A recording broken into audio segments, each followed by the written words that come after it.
আজি হৈছে 2026 চনৰ জুলাই মাহৰ 11 তাৰিখ আৰু আমি যাব ওলাইছোঁ অৰুণাচললৈ। অৰুণাচললৈ বুলি আমি ৰাতিপুৱা 3 বজাতেই যাত্ৰা আৰম্ভ কৰিলোঁ।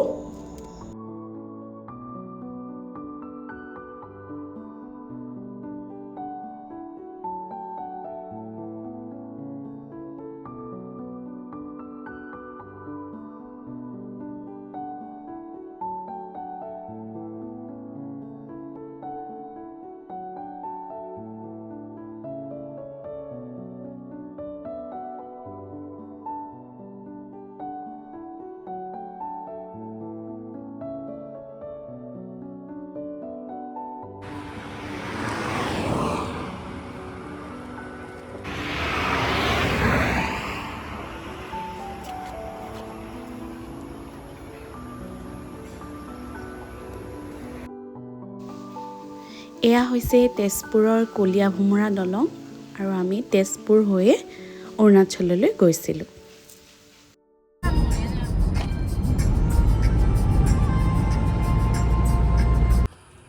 अंडा खाओ अंडा इफाले जा अंडा खाओ इटा बॉइल अंडा कनी बॉइल कनी মই পানি খাম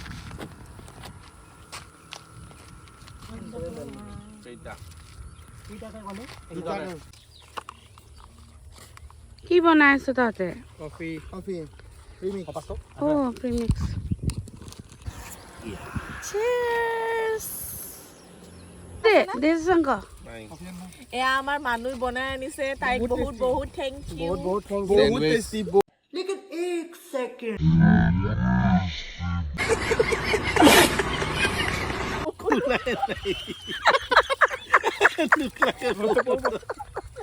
অলপ বেছি দেখা যাম বুলি কমেই बहुत टेस्टी बहुत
সবে ইফালে যা সীমান্ত যা হাল্লা হাল্লা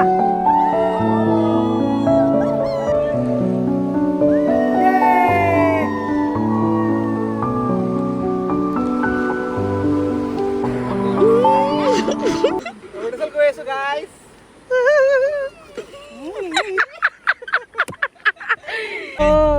We are entering in Arunachal. line of Java.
আৰু এনেদৰে হাঁহি ধেমালিৰ মাজেৰে ৰাস্তাতে পোৱা সৰু বৰ জলপ্ৰপাতবোৰৰ সৌন্দৰ্য উপভোগ কৰি কৰি আমি চাংটি ভেলীলৈ বুলি যাত্ৰা কৰি গৈ থাকিলোঁ।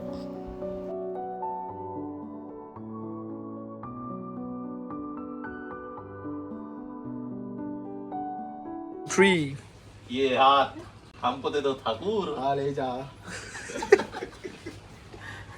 চল রাখ দে अभी आई पूरा আৰু 4 ঘণ্টামান লাগিব। बम दिला जाई पानी অ বম দিলে পোৱাই নাই। টেঙা পাম আৰু টেঙা পাইছো।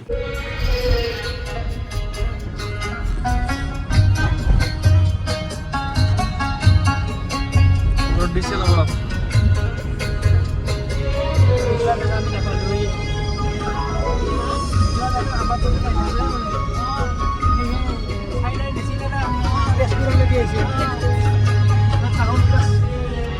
ভুল হ'ল কাৰণ কিবা এই কিবা জায়গাত কিবা লিখি পালা আমি অৰুণাচল নাপালোঁ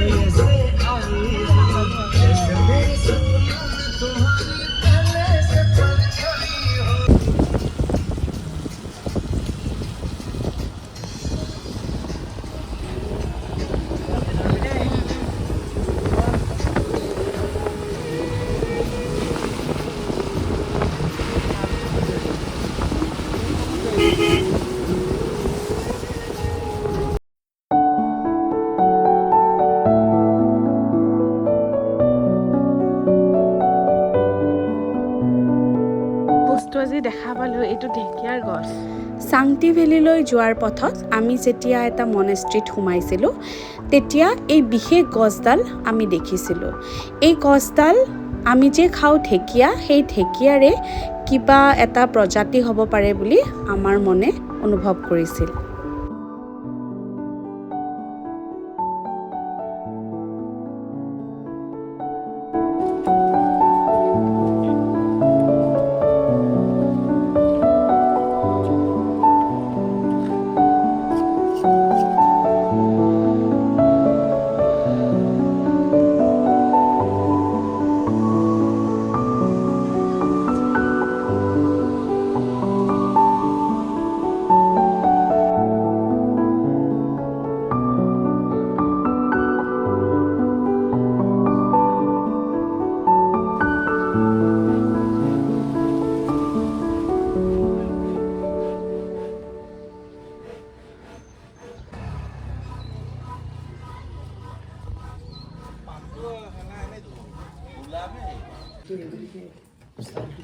इसमें एक सब्जी ये सब्जी नहीं है आलू भाजी।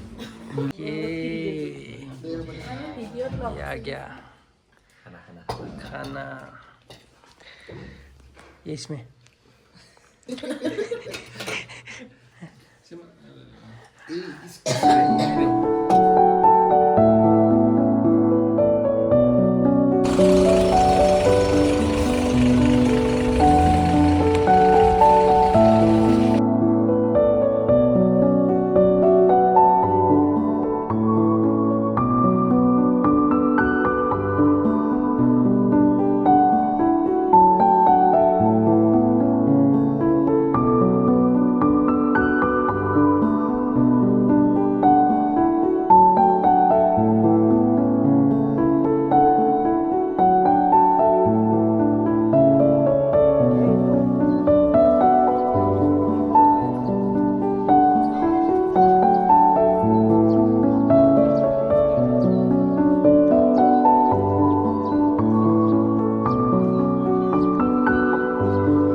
তই ক'বা নৰবি ৰাতি যিটো বতাহ মাৰিব তই দৌৰবি আৰু এনেদৰে ফাইনেলি আহি আমি চাংটি পালোহি। চাংটিত আমাৰ এটা ৰিভাৰ ছাইড হোমষ্টে বুক কৰা আছিল। সেই হোমষ্টেটোতে আমি নিশাটো কটালোঁ।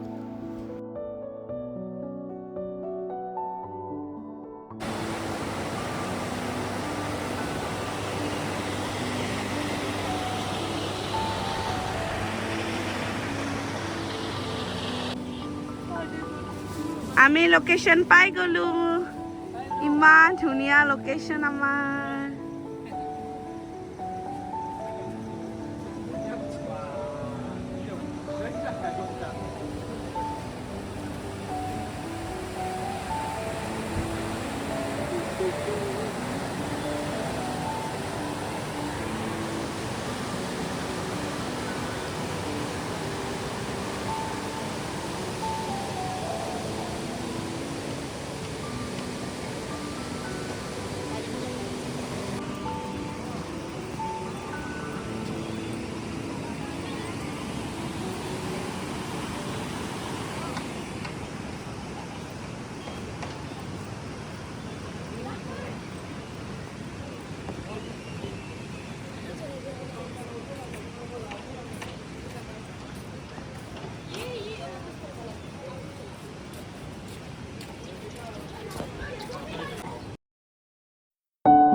হোমষ্টে পায়ে আমি নৈখনলৈ বুলি ঢপলিয়াই গ'লোঁ আৰু ইমান যে ফূৰ্তি কৰিলোঁ।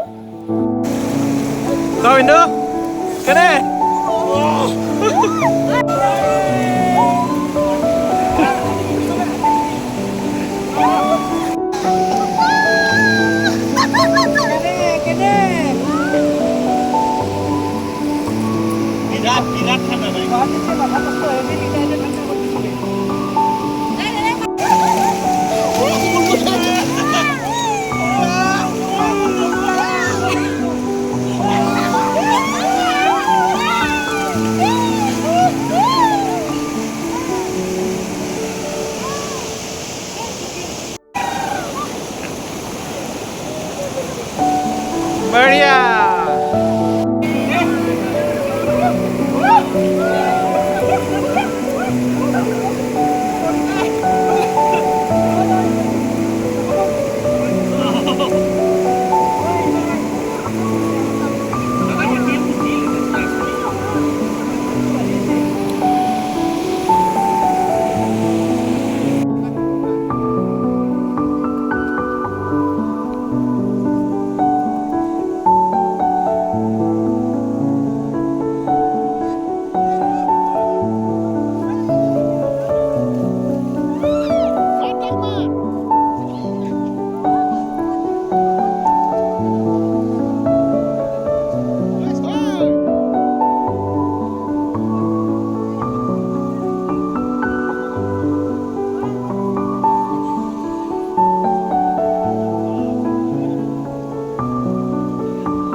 বহি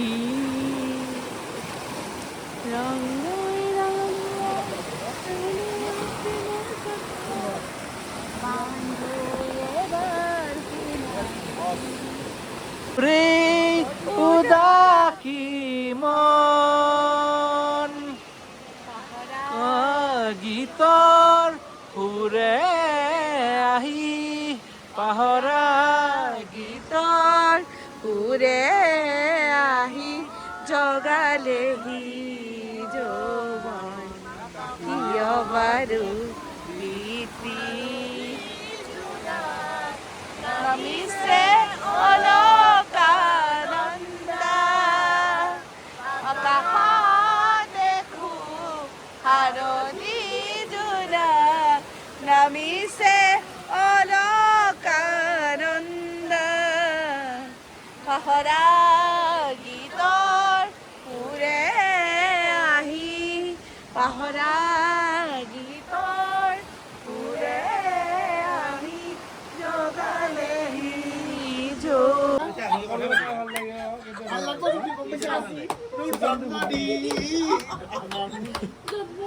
একো নহয়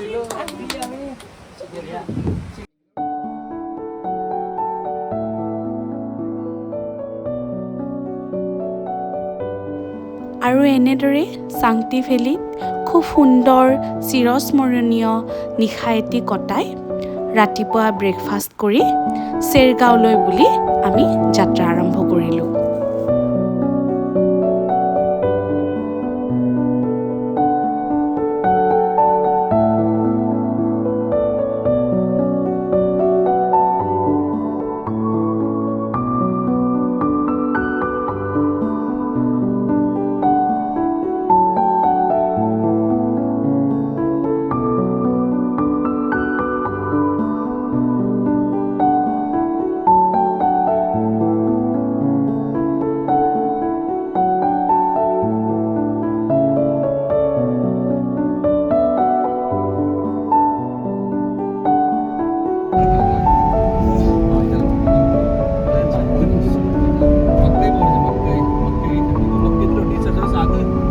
এই চলো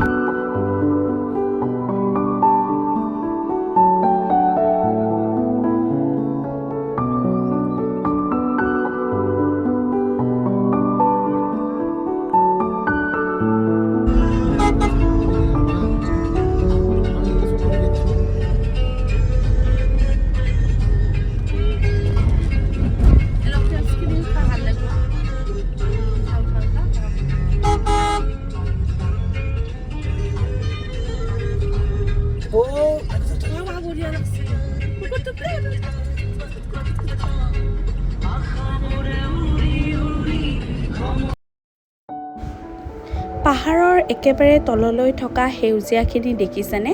এই সকলোখিনিয়ে হৈছে বন্ধাকবি।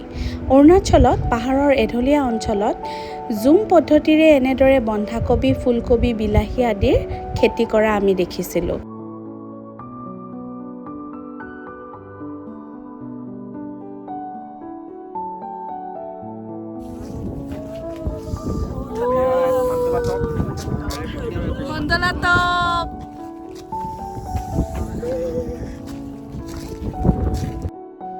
আৰু এয়াই হৈছে অৰুণাচলৰ বিখ্যাত মণ্ডলাতপ, য'ত 108টা বুদ্ধিষ্ট স্তূপ আছে। আৰু এই বুদ্ধ মূৰ্তিটো দেখিছেনে? এই বুদ্ধ মূৰ্তিটো হৈছে 22 ফুট ওখ তামৰ এটা সুউচ্চ বুদ্ধ মূৰ্তি।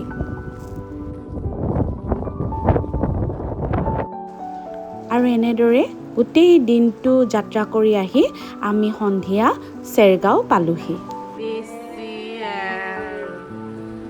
পকোড়াকেইটা ভালে লাগছে, পকোড়া বেছি আছে দেই, চাই ল'বি।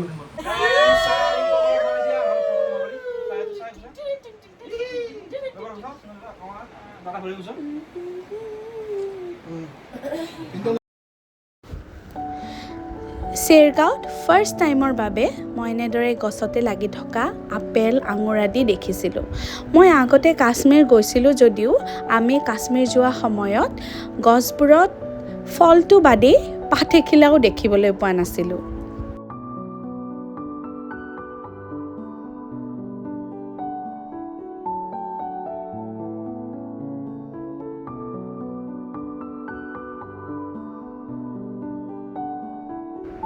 আৰু এনেদৰে চেৰগাঁৱৰ এটা ফাৰ্ম ষ্টেত এটা ৰাতি কটোৱাৰ পিছত আমি ঘৰলৈ বুলি ঘূৰি আহিছিলোঁ। আমি ঘৰলৈ ঘূৰি অহাৰ দিনা লেণ্ডশ্লাইড হোৱাৰ বাবে আমি তাত 4-5 ঘণ্টামান ৰাস্তাতেই ৰ'ব লগাও হৈছিল। হেল্ল', আগত ৰাস্তা ক্লিয়াৰ কৰি আছে, সেইকাৰণে আমি ৰখি আছোঁ।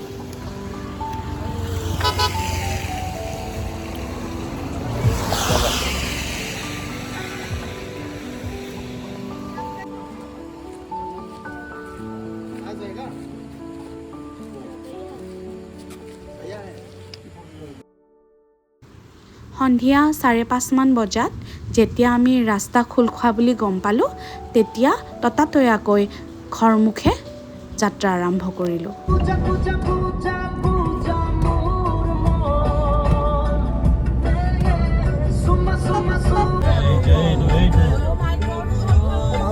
পাৱাৰ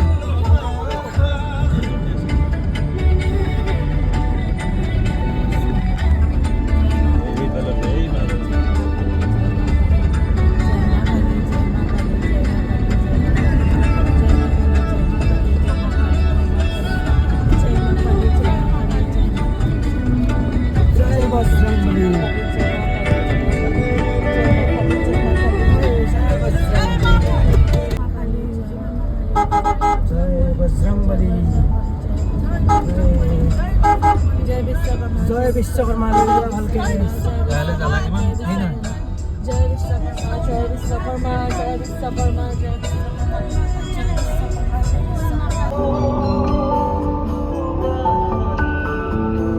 আৰু এনেদৰে খুব সুন্দৰ অভিজ্ঞতা লৈ আমি ঘৰ পালোহি।